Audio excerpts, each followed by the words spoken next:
ఎంటర్టైన్మెంట్లో నేను చెప్పింది ఏంటంటే శాటిలైట్ లింకింగ్, అంటే అన్ని మూవీ థియేటర్స్కి శాటిలైట్ లింకింగ్ చేసి సర్వర్తో శాటిలైట్ లింకింగ్ చేసి ఇంటర్నెట్ నుంచి డిస్ప్లే అది ప్రసారం చేయడం కానీ, అలాగే ఇండియన్ ఐడల్ ప్రోగ్రాము, అలాగే గ్రాఫిక్స్. ఫర్ ఎగ్జాంపుల్ ఫారెన్ వెళ్ళి సాంగ్ తీయాలంటే చాలా ఖర్చు అవుతుందంటే అక్కడ బ్యాక్గ్రౌండ్ సీన్స్ అన్ని రికార్డ్ చేసేసి ఇక్కడ గ్రాఫిక్స్ యూజ్ చేసి మిక్స్ చేశానని చెప్పాను. అలాగే టీవీ ప్రోగ్రామ్స్ చాలా సలహాలు ఇచ్చాను. అలాగే చాలా మూవీస్ నా ఊహల నుంచి, చాలా నా ఇమాజినేషన్ నుంచి చాలా మూవీస్ పుట్టుకొచ్చాయి. కొన్ని ఈ ఇండియన్ స్పోర్ట్స్లో కూడా కొన్ని ఇంప్లిమెంట్ అయ్యాయి, ఐపీఎల్, ఐసీఎల్, సిసిఎల్ లాంటివి.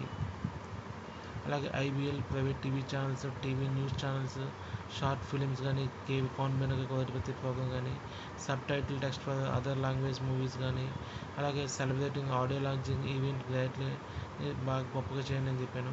అలాగే 70mm స్క్రీన్స్ కూడా మేబీ 1980-82 మధ్య నేను చెప్పింది అనుకుంటాను. మేబీ 1980 ముందుగా 70mm స్క్రీన్స్ వచ్చినట్టు నేను చెప్పింది కాదు. అలాగే music TV channels, movie TV channels separate చేయమని చెప్పాను. తెలుగు న్యూస్ ఛానల్స్ పెడితే బాగుంటుందని చెప్పాను. 10 days back Amitabh Bachchan Crorepati program best అని చెప్పాను, బెస్ట్ సూటబుల్ అని చెప్పాను.